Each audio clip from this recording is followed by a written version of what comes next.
General Mark Milley serves up Joe Biden regarding the withdrawal from Afghanistan. Nancy Pelosi is losing control of the far-left House radicals. Plus, Virginia Democrat Terry McAuliffe makes a stunning claim about parents and education. All that and more. I'm Bobby Eberle. This is a 13-minute news hour. And God bless the United States of America.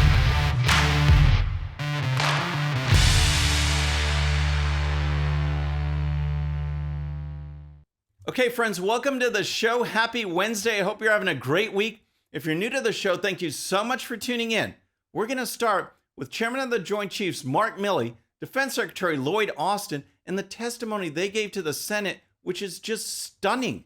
On the one hand, they clearly contradicted the statements of Joe Biden regarding the exit strategy, or lack thereof, in Afghanistan. Milley, Austin, General McKenzie, who heads U.S. Central Command, all recommended that Biden leave a stabilizing force of around 2,500 U.S. troops. Not only did Biden not take that advice, but he also said he never received that advice. Those testifying before the U.S. Senate on Monday had a different recollection. I recommended that we maintain 2,500 troops in Afghanistan. My assessment was back in the fall of 20, and it remained consistent throughout, that we should keep a steady state of 2,500, and it could bounce up to 3,500, maybe something like that. Their input was received by the president and considered by the president. So that was Milley, McKenzie, and Austin, all saying that they recommended maintaining 2,500 troops in Afghanistan as American civilians, Afghan workers, and allies were transferred out. Last month, Joe Biden was asked directly about the military advice during an interview with ABC News' George Stephanopoulos. First, here's part of the exchange when Biden is asked about the Taliban taking over. Back in July, you said a Taliban takeover was highly unlikely. Was the intelligence wrong, or did you downplay it? I think there was no consensus. If you go back and look at the intelligence reports, they said that it was more likely to be sometime by the end of the year. You didn't put a timeline out when you said it was highly unlikely. You just said flat out it's highly unlikely the Taliban would take over. Yeah. So either he didn't understand what Stephanopoulos was asking, he didn't know how to answer a basic question, or he's just hoping his non-response doesn't make news. Take your pick on that one. In that interview, Biden also addressed the concept of not leaving any Americans behind. And are you committed to making sure that the troops stay until every American who wants to be out is out? Yes. How about our Afghan allies? Does the commitment hold for them as well? The commitment holds to get everyone out that, in fact, we can get out and everyone should come out. And that's the objective. That's what we're doing now. That's the path we're on. And I think we'll get there. So Americans should understand that troops might have to be there beyond August 31st. No, Americans should understand that we're going to try to get it done before August 31st. But if we don't, the troops will stay. If we don't, we'll determine at the time who's left. And if there are American forces, if there's American citizens left, we're going to stay till we get them all out. Pathetic. That was a flat-out lie. All the troops were removed, and Americans were left behind. There are still Americans in Afghanistan who want to get out. They are still there. But now, back to Milley and Austin's testimony about recommending 2,500 troops remain in Afghanistan. So no one told, your military advisors did not tell you, no, we should just keep 2,500 troops. It's been a stable situation for the last several years. We can do that. We can continue to do that. No one said that to me that I can recall. There you have it. Joe Biden says one thing, all the top military advisors say something else. Of course, this led to a flurry of questions at the White House press briefing with Jen Psaki. Psaki referred back to the Stephanopoulos interview, saying that Biden said the military leaders were split on the troop question.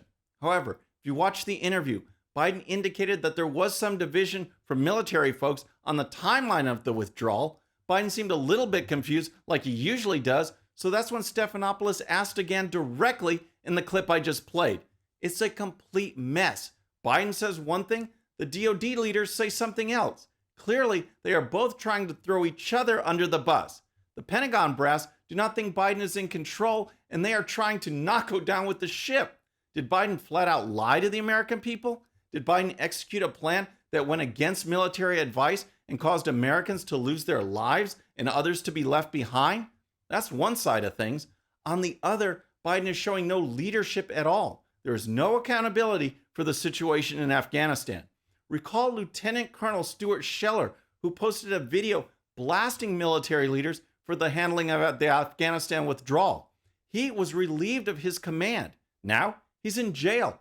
He's in jail for speaking out against his chain of command. Well, at the Senate hearing on Monday, not only did General Milley directly contradict Biden's statements, but Milley went on to say this about American credibility. I think that our credibility with allies and partners around the world and with adversaries is being intensely reviewed by them to see which way this is going to go. And I think that damage is one word that could be used. Joe Biden says America is back. He also said that the withdrawal from Afghanistan was a success. Milley says our credibility is damaged, and he also said that the Afghanistan mission was a strategic failure. So, why isn't Milley in the brig? Why hasn't Joe Biden fired him? Colonel Scheller is in jail. Why not Milley? The whole situation shows just how broken the Biden administration is and how swampy Washington, D.C. has become. Milley willfully violated the chain of command against former President Trump. He's throwing Biden under the bus, and Joe Biden is doing nothing about it. Biden, it seems, is blatantly lying to the American public on the Afghanistan withdrawal plan. No leadership, no accountability, but somehow, according to Biden, America is back and better than under President Trump. Give me a break. All right, so next let's talk about Nancy Pelosi and the Democrats' spending bills. But first, if you're new to the show or haven't subscribed yet, regardless of platform, just search out my name, hit that subscribe button, make sure notifications are turned on. That way you can follow the show and help us grow. So next is an update on Nancy Pelosi and her push to get something passed regarding Joe Biden's infrastructure bills. There are two bills currently on the table in the House. There's the $1.2 trillion infrastructure bill that is similar to the one passed by the Senate. This is the so-called bipartisan bill that supposedly addresses real infrastructure, like roads and bridges. In reality, it's still a bad bill in which hardly any of it addresses roads and bridges. Then there's the $3.5 trillion human infrastructure bill, which is just a left-wing wish list of Green New Deal programs and massive government spending and control. They just throw the infrastructure word in there to make it sound better. Well, the politics of getting these bills passed is just fascinating, and it shows that Nancy Pelosi is losing control of her caucus. And here's the story. The odds for President Biden's $1.2 trillion infrastructure bill are getting worse with each passing hour. At least 60 House progressives currently plan to vote against the infrastructure bill, more than enough to tank it, and Republicans are whipping against the legislation to help the far-left Democrats bring down the bill. House Republicans overwhelmingly oppose the infrastructure package. Still, at least 10 GOP lawmakers have publicly stated they will support the bill and its promise of road and bridge projects, despite their leadership's insistence that the bill is inextricably linked to Mr. Biden's $3.5 trillion social welfare package. What does this all mean? It means Pelosi has a mess on her hands. The far left of her party in the House want the big bill. They know that the bill is in danger of not being passed in the Senate. The smaller bill has already passed the Senate, but Democrats like Joe Manchin and Kyrsten Sinema are opposed to the larger bill. The radical House Democrats want pressure brought to bear on the Senate to pass the larger bill, or they will bring down the smaller bill in the House. Did you get all that? Nancy Pelosi must be going crazy, and it's so fun to watch. Here's more. The House's far-left Democrats, led by Progressive Caucus Chair Pramila Jayapal of Washington, said that 60 lawmakers in the 95-member caucus are ready to block that bill unless the Senate agrees to pass the larger package. The big bill would make a historic expansion of the welfare state with an array of new benefits for childcare, healthcare, and education, as well as aggressive climate change initiatives. The House Progressive Caucus is championed on the other side of the Capitol by Senate Budget Committee Chairman Bernie Sanders, a Democratic socialist from Vermont. Let's be crystal clear. If the bipartisan infrastructure bill is passed on its own on Thursday, this will be in violation of an agreement that was reached within the Democrat caucus in Congress. More importantly, it will end all leverage that we have to pass a major reconciliation bill, Mr. Sanders said in a statement. Here's one thing to keep in mind. There might be chaos on the House Democrat side, But far-left Democrats voting no will mean nothing if we have House Republicans voting yes. Just like some Senate Republicans jumped on board the infrastructure bill, some House Republicans are looking to join Democrats on this one. All Republicans need to vote no. This is massive, wasteful spending. And if we can win back control of the House and Senate in 2022, we can do things right. In the meantime, we can sit back and watch Nancy Pelosi try to round up the likes of AOC, Tlaib, and Omar. Good luck with that one. All right, so next let's talk about Democrat Terry McAuliffe, who is the former governor of Virginia. He's running to get his old job back, as his opponent is Republican Glenn Youngkin. The race is incredibly close. This could be a chance to gain this governorship and send a message that people are sick and tired of the extreme radical left. Many times in the news, when you see images of parents speaking out at school board meetings against critical race theory or other left-wing policies, those parents are in Virginia. Loudoun County has become a focal point of a radical school district going crazy with indoctrination over education. As it turns out, Terry McAuliffe is all in favor of keeping parents out of the education process, and he actually said that during a gubernatorial debate on Monday evening. First, McAuliffe was asked about whether he favors state control or local control of education.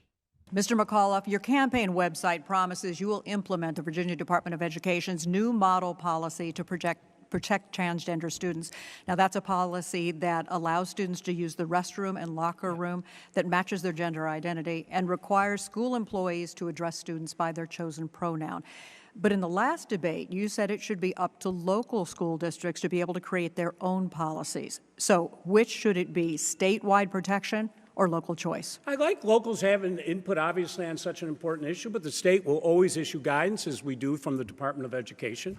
What a nonsense answer. State control or local control? And McAuliffe says he likes locals having an input and the state will always issue guidance.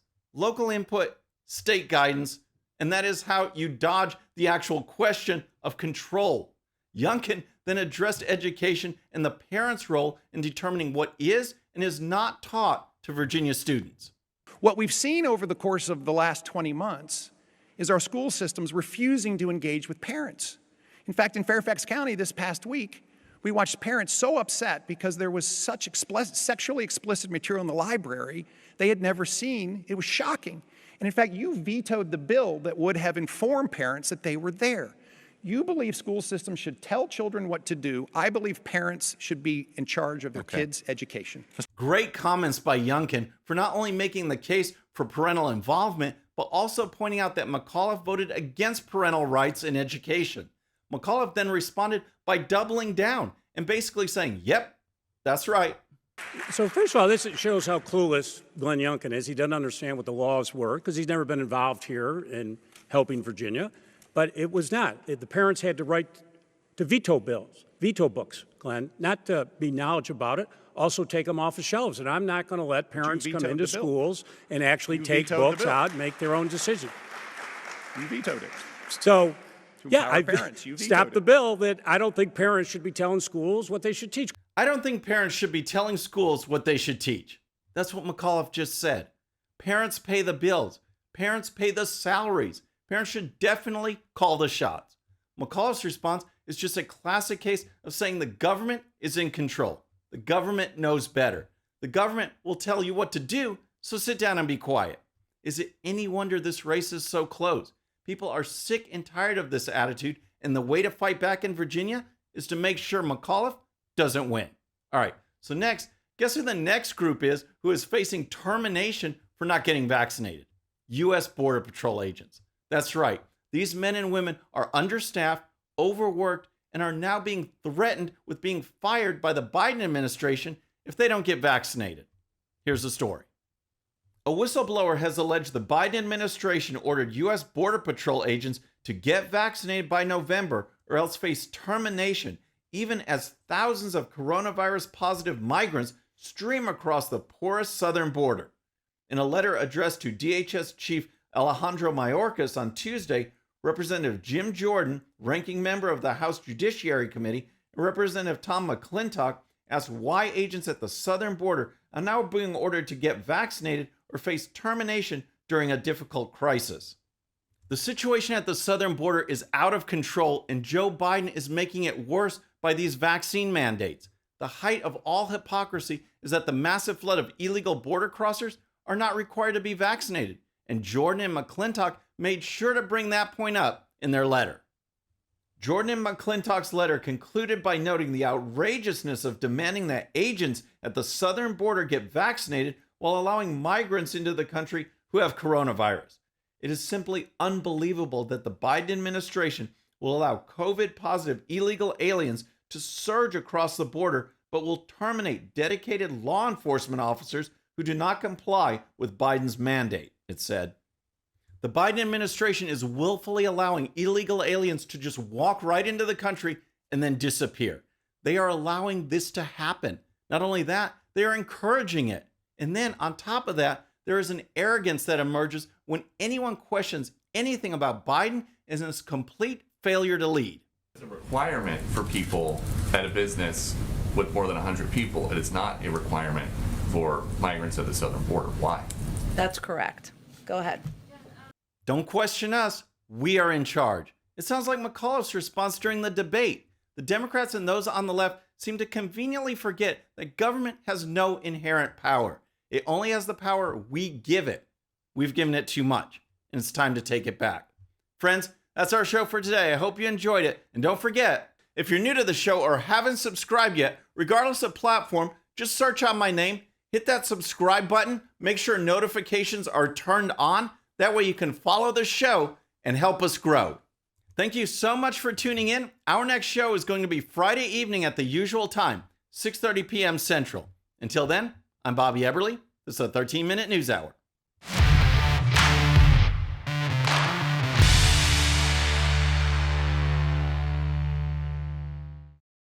All right, friends, thanks again for tuning in. I really appreciate it. And before you go, please hit that subscribe button above. Once you do, tell your friends, share it, spread the word about the 13-minute news hour so we can keep growing.